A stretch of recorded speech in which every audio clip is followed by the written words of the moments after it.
Everybody ready for the mayor, lads? Ready for the mayor?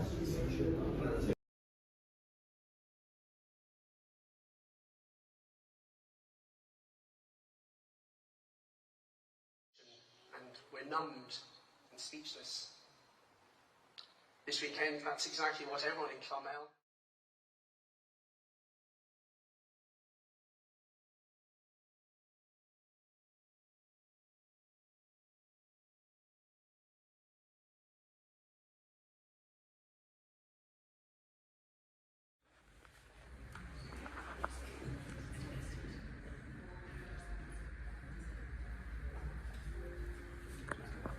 So the books of condolences will be here for the next couple of weeks, and it's going to be opened throughout the county of Tipperary.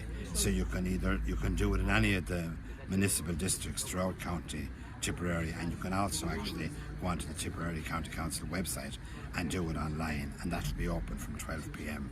today, because I've had messages from all over the country really, and indeed abroad, of Tipperary people and people that are connected to Ireland expressing their grief and the shock, I suppose, at so many young lives being wiped out so quickly.